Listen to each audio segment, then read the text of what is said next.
বিশ্ব নবীর পথ চিরশান্তির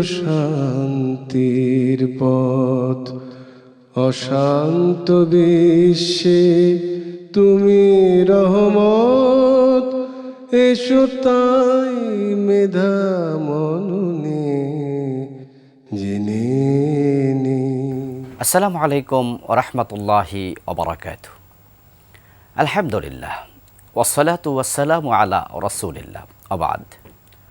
সম্মানীয় দর্শক শ্রোতা, সাপ্তাহিক জুমাবারের নিয়মিত আয়োজন দরসে কোরআন রিয়াদুস সালেহীন থেকে আমরা প্রতি সপ্তাহে আপনাদের সম্মুখে গুরুত্বপূর্ণ বিভিন্ন টপিক নিয়ে কথা বলে থাকি। আজকে আমরা আপনাদের সম্মুখে আলোচনা করতে চাই সফররত অবস্থায় নিজের সহযাত্রীকে সহযোগিতা করার গুরুত্ব ফজিলত নিয়ে।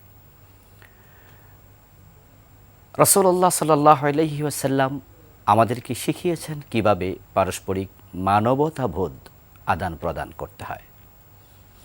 এজন্য মানুষের জীবন ঘনিষ্ঠ এমন কোনো বিষয় নেই যা নিয়ে তিনি নির্দেশনা প্রদান করেননি। পবিত্র কুরআন মাজিদ আল্লাহ তাআলা বলেছেন, কুনতুম খায়রা উম্মাহ উখরিজাত লিন্নাস, তোমরা হচ্ছ সর্বশ্রেষ্ঠ জাতি, তোমাদেরকে মানুষের কল্যাণের জন্য সৃষ্টি করা হয়েছে। মানব কল্যাণের যত দিক এবং বিভাগ রয়েছে প্রত্যেক দিকেই নজর দেয়া এটা মানবিক দায়িত্ব। রাসূলুল্লাহ সাল্লাল্লাহু আলাইহি ওয়াসাল্লাম এজন্য আমাদেরকে বলেছেন, কুল্লু মারুফিন সাদাকা, প্রত্যেকটি ভালো কাজ এটা সাদাকা হিসাবে গণ্য হয়। আল্লাহর হাবিব সাল্লাল্লাহু আলাইহি ওয়াসাল্লাম সফররত অবস্থায় দেখতে পেলেন একজন ব্যক্তি ওনার কাছে আগমন করেছে একটি সাওয়ারিতে চড়ে। আল্লাহর হাবিব সাল্লাল্লাহু আলাইহি ওয়াসাল্লামের কাছে আসার পরে লোকটি এদিক সেদিক তাকাচ্ছিল।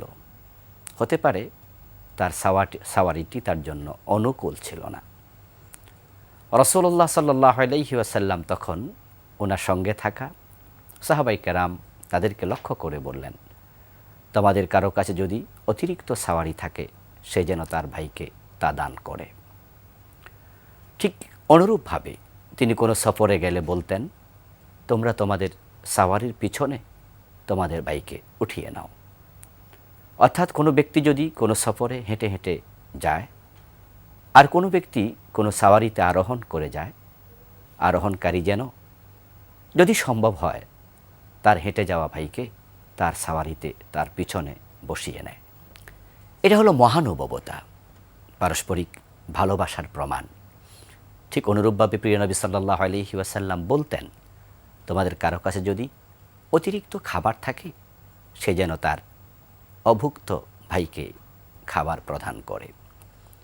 রাসূলুল্লাহ সাল্লাল্লাহু আলাইহি ওয়াসাল্লাম অতিরিক্ত জিনিস প্রদান করার জন্য এতটাই গুরুত্বের সাথে বলতেন যে কোনো সাহাবী ধারণা করতেন আমাদের অতিরিক্ত সম্পদের উপরে মনে হতো যেন ব্যক্তিগত কোনো অধিকারই নেই, এটা অন্যকে দিয়ে দিতে হয়। শুধুমাত্র সফররত অবস্থায় নয়, বরং এভরি মোমেন্ট এভরি হোয়ার পরকল্যাণ করা এটা একজন মানুষের নৈতিক দায়িত্ব। কারণ আমরা প্রতিক্ষণ আল্লাহ তাআলার করুণার মুখাপেক্ষী, আর আল্লাহর যদি করুণা আমরা পেতে চাই অন্যের প্রতি করুণা প্রদর্শন করতে হবে। ক্বালান নবিয়্যু সাল্লাল্লাহু আলাইহি ওয়াসাল্লাম, ইন্নাল্লাহা ফি আউনিল আবদ মা দামাল আবদু ফি আউনি আখিহি। আল্লাহর হাবিব বলছেন যে আল্লাহ তাআলা তার কোনো বান্দার সহযোগিতায় তিনি রত থাকেন যদি তার সে বান্দা অন্যের সহযোগিতায় রত থাকে। আমরা যখন মানুষের উপকার করি তখন আল্লাহকে আর ডাকা লাগে না, আল্লাহ নিজ থেকেই আমাদের উপকার করতে এগিয়ে আসেন। ক্বালান নবিয়্যু সাল্লাল্লাহু আলাইহি ওয়াসাল্লাম, ইরহামু মান ফিল আরদ ইয়ারহামকুম মান ফিস সামা। তোমরা জমিনে যারা আছে তাদের প্রতি ভালোবাসা প্রদর্শন করো, তাহলে আকাশে যিনি আছেন তিনি তোমাদের প্রতি করুণা প্রদর্শন করবেন। আমরা যখন সফরে থাকি তখন স্বাভাবিকত আমাদের সঙ্গীর বিভিন্ন বিষয়ে আমরা মুখাপেক্ষী হই। তাই রাসূলুল্লাহ সাল্লাল্লাহু আলাইহি ওয়াসাল্লাম বলেছেন, মান কানা ইউমিনু বিল্লাহি ওয়া বিল ইয়াউমিল আখির ফালইউহসিন ইলা জারিহি। যে ব্যক্তি আল্লাহ তাআলার উপরে, আখিরাতের উপরে বিশ্বাস স্থাপন করেছে, তার উচিত তার যে প্রতিবেশী থাকবে, সঙ্গী থাকবে, নিকটের মানুষ থাকবে, তার প্রতি যেন সে ইহসান করে। এটা আমাদের দায়িত্বও বটে। ক্বালান নবী সাল্লাল্লাহু আলাইহি ওয়াসাল্লাম, লিল মুসলিম আলাল মুসলিম সিত্তু খিসাল। একজন মুসলিমের প্রতি আরেকজন মুসলিমের ৬টি গুরুত্বপূর্ণ দায়িত্ব আছে। তার মাঝে একটি হচ্ছে ইউজিবুহু ইযা দাআহু। যদি কোনো কারণে আমার সঙ্গী, আমার কাছের মানুষ, আমার প্রতিবেশী আমাকে আহ্বান করে, আমি যেন তার আহ্বানে সাড়া দেই, তার প্রয়োজন যেন আমি মিটিয়ে দেই। কারণ একজন মুসলিম তো আরেকজন মুসলিমের ভাই বটে। একজন ভাইয়ের প্রতি আরেকজন ভাইয়ের নিশ্চয়ই প্রাপ্য অধিকার আছে, হক আছে। ক্বালান নবী সাল্লাল্লাহু আলাইহি ওয়াসাল্লাম, আল মুসলিম আখুল মুসলিম লা ইয়াযলিমুহু ওয়া লা ইউসলিমুহু।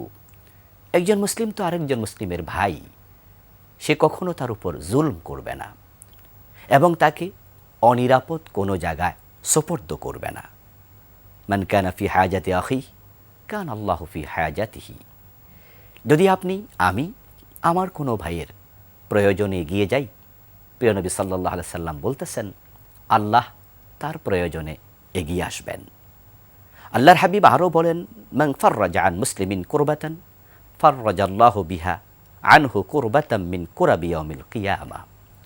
যে ব্যক্তি কোনো মুসলমানের কোনো কষ্ট লাঘব করবে, কোনো প্রয়োজন পূর্ণ করে দেবে, কোনো বিপদ থেকে তাকে মুক্ত করে দেবে, তাহলে তার প্রয়োজনে, তার কষ্টে কিয়ামতের দিন আল্লাহ তাআলা নিজে এগিয়ে আসবেন এবং তার কষ্ট আল্লাহ নিজে দূর করে দেবেন। আসলে সফররত অবস্থায় অথবা স্বাভাবিক অবস্থায় যখনই কোনো মানুষ মুখাপেক্ষী হয় আপনার প্রয়োজন, কোনো মানুষ যখন আপনার সহযোগিতার মুখাপেক্ষী হয়, তখন আপনার দায়িত্ব তাকে সহযোগিতা করা। আর এটি যদি আমি করতে পারি, তাহলে আমরা দুনিয়া আখেরাত সব জায়গায় আল্লাহর সহযোগিতা পাব।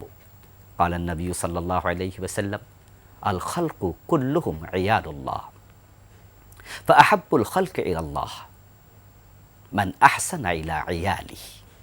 প্রিয় নবীজি বলছেন, তামাম মাখলুকাত হলো আল্লাহ তাআলার পরিবারের সদস্য।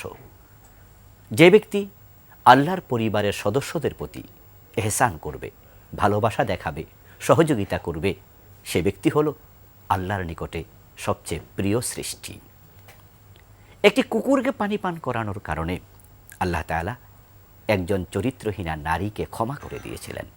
সে বিখ্যাত হাদিসটি আমরা সকলেই জানি।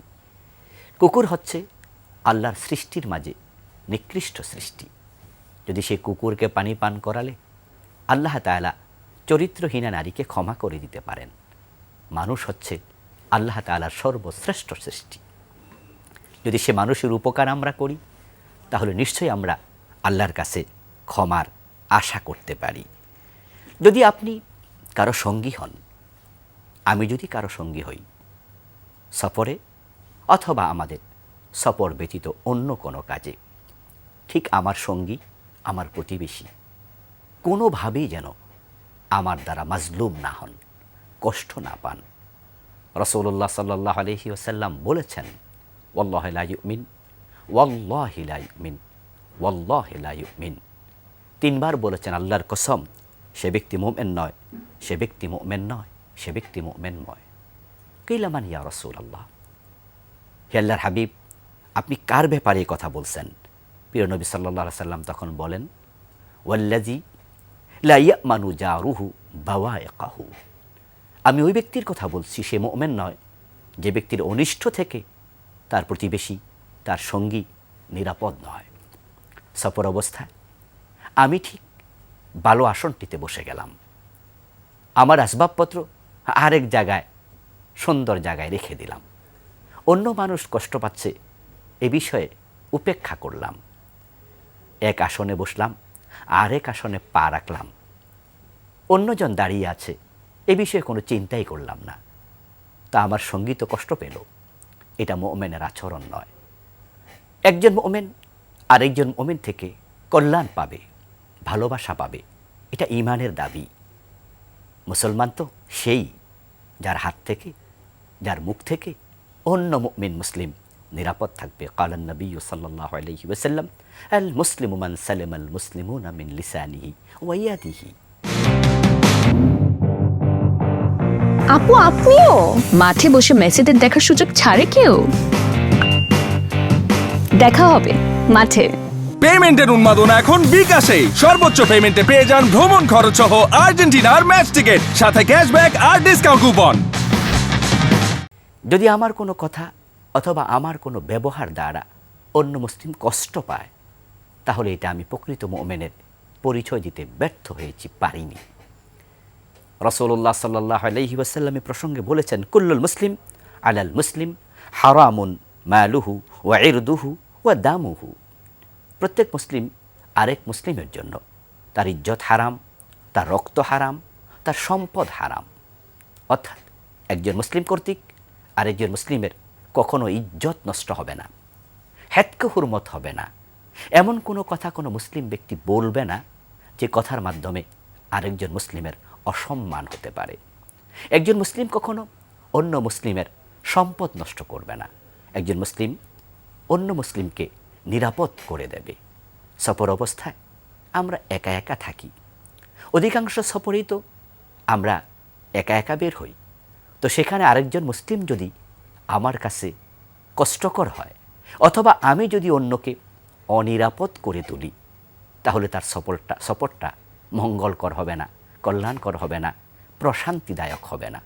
এর জন্য ইসলাম নির্দেশনা দিয়েছে আমরা সর্বাবস্থায় যেন আমাদের প্রতিবেশীর প্রতি, সঙ্গীদের প্রতি আমরা খেয়াল রাখি, যত্নবান হই। তার ইজ্জত, তার সম্পদ, তার জীবন যেন আমাদের কাছে নিরাপদ থাকে। আমার সফরে যিনি আমার সাথে আছেন, হয়তো তিনি আমার বয়সে বড় হবেন অথবা ছোট হবেন অথবা সমবয়সী হবেন, তার প্রতি আমার আচরণ প্রিয় নবী সাল্লাল্লাহু আলাইহি সাল্লামের পক্ষ থেকে যেটা হবে, ক্বালান নবী সাল্লাল্লাহু আলাইহি ওয়াসাল্লাম, মান লাম ইয়ারহাম সগীরানা ওয়া লাম ইউক্কির কাবীরানা ফালাইসা মিন্না। আল্লাহর হাবিব আচরণ শেখাচ্ছে। তিনি যদি আমার সিনিয়র হন, তাকে শ্রদ্ধা করতে হবে। তিনি যদি আমার ছোট হন, জুনিয়র হন, তাকে ভালোবাসা দিতে হবে। যদি আমি আমার বড়দেরকে সম্মান করতে না পারি, ছোটদেরকে ভালোবাসতে না পারি, প্রিয় নবীর বক্তব্য, ফালাইসা মিন্না, সে আমার উম্মতি হতে পারেনি। বিষয়টিকে হালকাভাবে দেখার কোনো সুযোগ নেই। আসলে ইসলামের তো আলাদা কোনো ডিজাইন নেই, অবয়ব নেই। এরকম কোনো চিত্র দেখে আমরা বলতে পারবো না, অবয়ব দেখে, যে দিস ইজ ইসলাম, যে এটার নাম ইসলাম। বরং ইসলাম তো আমাদের মাধ্যমে ফুটে উঠবে। আমি যদি একজন মুসলিম হই, তাহলে আমার কথা, আমার কাজ, আমার আচরণ ইসলামের প্রতিনিধিত্ব করবে। এই জন্য সফরে আমার সঙ্গী যেন আমার আচরণ দেখে বোঝে উনি ইসলাম ফলো করে, উনি মুসলিম। কিন্তু একজন মুসলিমের আচরণে যদি ইসলামের প্রতিনিধিত্ব উল্টাভাবে ফুটে ওঠে, তাহলে অন্যরা ইসলামের ব্যাপারে ভুল ধারণা পাবে। তাই সফররত অবস্থায় সঙ্গীর সাথে আচরণ করতে সাবধানে করা লাগবে। আল্লাহ পাক রব্বুল আলামিন কোরআন মাজিদে আমাদেরকে তিনি শিখিয়েছেন, তাআওয়ানু আলাল বিররি ওয়াত তাকওয়া, তোমরা ভালো কাজে একে অপরকে সহযোগিতা করো। ওয়ালা তাআওয়ানু আলাল ইসমি ওয়াল উদওয়ান, তোমরা ভালো কাজে একে অপরকে সহযোগিতা করো, মন্দ কাজে তোমরা কেউ কাউকে সহযোগিতা করবে না। সফররত অবস্থায়ও দেখা যায় অনেক ভালো কাজ আমরা করে থাকি। আমাদের সঙ্গীকে খাবার দেয়া, অসুস্থ হলে সেবা করা, নিজের কাছে বসতে দেয়া, তার সাথে ভালো আচরণ করা, এই সবটাই হচ্ছে ভালো কাজে সহযোগিতা করার নামান্তর। যত ভালো কাজ আছে, কোনো ভালো কাজকে আমরা ছোট করে দেখতে চাই না। হতে পারে তার জুতাটা একটু সোজা করে দেয়া, হতে পারে তার কলমটা পড়ে গেছে, একটু নুয়ে তুলে তার হাতে দিয়ে দেয়া। যেই কোনো ভালো কাজই আমাদের জন্য সাদাকা হিসাবে আমাদের আমল নামায় সওয়াব এনে দেবে, এবং আমার এই সামান্য কাজটুকু হতে পারে তার অন্তরে রেখাপাত করবে। তিনি যদি নন মুসলিম হন, তাহলে সামান্য আচরণের কারণে ইসলামের সৌন্দর্য ফুটে উঠবে। এবং যে কোনো ভালো কাজ যেই করুক তাকে সহযোগিতা করলে ওই ভালো কাজ সাদাকায়ে জারিয়ায় প্রমাণিত হয়ে সাদাকায়ে জারিয়ায় পরিণত হবে। সে ভালো কাজ যতদিন চলতে থাকবে তা থেকে সওয়াব আমার আমল নামায় অটোভাবে আসতেই থাকবে। এই জন্য আল্লাহ তাআলার আল্লাহ তাআলার শিখানো নির্দেশনা তাআওয়ানু আলাল বিররি ওয়াত তাকওয়া, এটাকে আমাদের অন্তরে প্রথিত করতে হবে, গ্রথিত করতে হবে এবং এটাকে আমাদের সঙ্গী বানিয়ে প্রতিটা কাজে ভূমিকা রাখতে হবে। যদি আমরা পারস্পরিক ভালো কাজে সহযোগিতা করতে থাকি তাহলে সমাজে ভালো কাজের সয়লাভ হয়ে যাবে। ঠিক তার বিপরীতে ওয়ালা তাআওয়ানু আলাল ইসমি ওয়াল উদওয়ান, কোনো রকমের খারাপ কাজে কাউকে সহযোগিতা করা যাবে না। সফর অবস্থায়ও অনেক খারাপ কাজ সংগঠিত হতে পারে। আপনার সঙ্গীর দ্বারাই কোনো খারাপ কাজ সংগঠিত হলো আর সঙ্গী আপনার কাছে সহযোগিতা চাইল, তখন তাকে সহযোগিতা করা যাবে না। আল্লাহ তাআলার নির্দেশনা ওয়ালা তাআওয়ানু আলাল ইসমি ওয়াল উদওয়ান, বরং তাকে ওই খারাপ কাজ থেকে ফিরিয়ে রাখার জন্য চেষ্টা করতে হবে। ক্বালান নবী সাল্লাল্লাহু আলাইহি ওয়াসাল্লাম উনসুর আখাকা যালিমান আও মাজলুমা, তোমার ভাই জালেম হোক অথবা মাজলুম হোক তাকে তুমি সহযোগিতা করো। তো আপনার সঙ্গে কোনো অন্যায় করছে, ওই অবস্থায় সে জালেম, আল্লাহর হাবিব সাল্লাল্লাহু আলাইহি সাল্লাম বলছে তাকে সহযোগিতা করো। সাহাবায়ে কেরাম বললেন, ইয়া রাসূলুল্লাহ, মাজলুমকে আমরা সহযোগিতা করব এটা আমরা বুঝি, কিন্তু জালেমকে কিভাবে সহযোগিতা করব? ক্বালান নবী সাল্লাল্লাহু আলাইহি ওয়াসাল্লাম ফামনাহু আনিজ যুলম ফাযালিকা নাসরু, আল্লাহর হাবিব তখন বললেন জালেমকে জুলম থেকে বিরত রাখবে, ফিরিয়ে রাখবে, বাধা প্রদান করবে, এটাই হলো তাকে সহযোগিতা করা। তাহলে আমরা যখন সফরে থাকি, সফর অবস্থায় যদি কাউকে জুলুম করতে দেখি, আমরা সাধ্যমতো ওই জুলম থেকে তাকে ফেরানোর জন্য চেষ্টা করব, এটাও সহযোগিতার অংশ বটে। তবে যদি জুলম থেকে ফিরানো না যায়, আপনি চেষ্টা করে থেমে যান, বাকি দায়িত্ব আপনার উপর বর্তাবে না। কিন্তু কাউকে জুলুম করতে দেখে চুপ করে থাকা যাবে না, কারণ যদি আপনি চুপ করে থাকেন, হাদিস হচ্ছে কোথাও কোনো অন্যায় যদি সংঘটিত হয় আর সেখানে যিনি উপস্থিত আছেন তিনি চুপ থাকেন, তাহলে তিনি অংশগ্রহণকারীর মতোই অপরাধী হবেন। আর যদি তিনি প্রতিবাদ করার জন্য এগিয়ে যান, প্রতিরোধের চেষ্টা করেন, তাহলে সে গুনাহ থেকে তিনি মুক্তি পাবেন। আর যদি ভালো কাজ হয়, ভালো কাজে সহযোগিতা করলে হাদিস হচ্ছে আদ-দাল্লু আলাল খাইরি কাফাইলিহি ওয়াদ-দাল্লু আলা শাররি কাফাইলিহি, ভালো কাজ করা যেমন ভালো, ঠিক ভালো কাজে সহযোগিতা করা সমান ভালো। যেই কোনো ভালো কাজ আপনার মাধ্যমে আমার মাধ্যমে যদি সেটা সমাজে প্রচলিত হয়, এই কাজটি যতদিন প্রচলিত থাকবে, ওই কাজ যত লোক করবে তারা যে পরিমাণ সওয়াব পাবে, ওই পরিমাণ সওয়াব আল্লাহ আপনাকে আমাকেও আমল নামায় দেবেন। যেহেতু আমরা কল্যাণ প্রত্যাশী, আমরা ইবাদত করছি প্রতিনিয়ত, এই জন্য আমরা সফরে অথবা আমাদের বাড়িতে উপস্থিত থাকা অবস্থায় যেই কোনো জায়গায় ভালো কাজ দেখলে আমরা তাকে এগিয়ে দেওয়ার জন্য চেষ্টা করব। ক্বালান নবী সাল্লাল্লাহু আলাইহি ওয়াসাল্লাম মান সান্না সুন্নাতান হাসানা ফালাহু আজরুহা ওয়া আজরু মান আমিলা বিহা ওয়া মান সান্না সুন্নাতান সাইয়্যাতান ফালাহু বিজরুহা ও বিজরু মান আমিলা বিহা। প্রিয় নবীর বক্তব্য, ভালো কাজ দেখলে এগিয়ে যাও, সহযোগিতা করো। যারা আমল করবে তারা যেমন আমল করে সওয়াব পাবে, তোমার সহযোগিতার কারণে, তুমি এই কাজটা শুরু করার কারণে, তুমি এই কাজটা প্রচলন করার কারণে তুমি যদি মরেও যাও, সে পরিমাণ আমল তুমি পেতেই থাকবে। ঠিক আবার অন্যায় কাজ যদি তুমি শুরু করে দাও, তোমার মাধ্যমে কোনো অন্যায় কাজ প্রচলন হয়, এই অন্যায় যত মানুষ করবে তারা যেমন গুনাহগার হবে, ঠিক তুমি ওই অন্যায়টিকে প্রচলন করার কারণে মরে গেলেও তুমি সে গুনাহ পেতে থাকবে।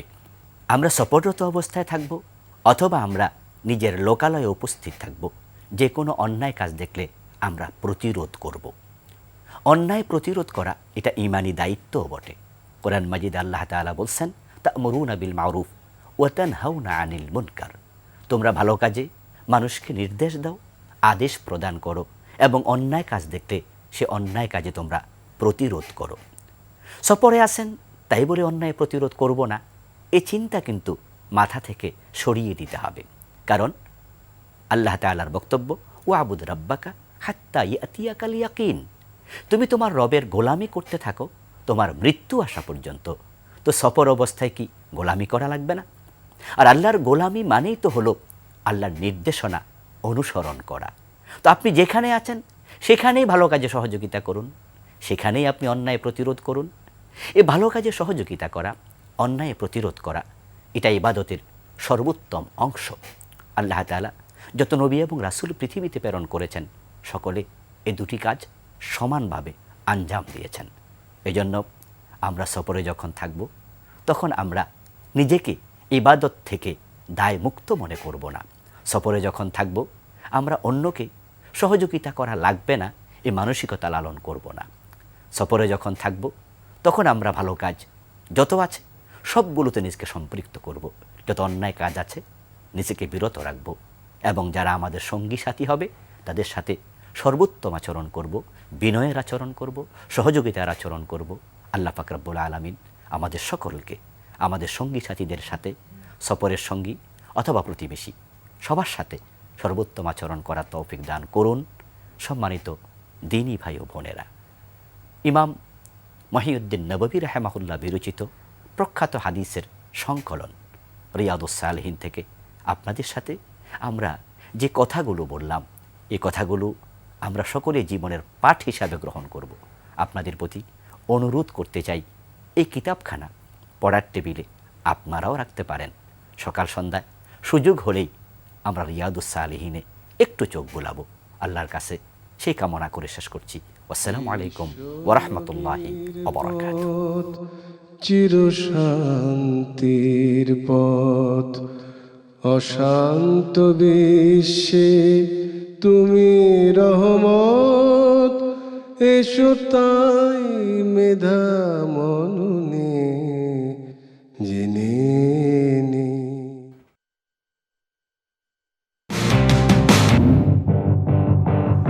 আপু আপনিও মাঠে বসে মেসিদের দেখার সুযোগ ছাড়ে কেউ? দেখা হবে মাঠে। পেমেন্টের উন্মাদনা এখন বিকাশে। সর্বোচ্চ পেমেন্টে পেয়ে যান ভ্রমণ খরচ সহ আর্জেন্টিনার ম্যাচ টিকিট, সাথে ক্যাশব্যাক আর ডিসকাউন্ট কুপন।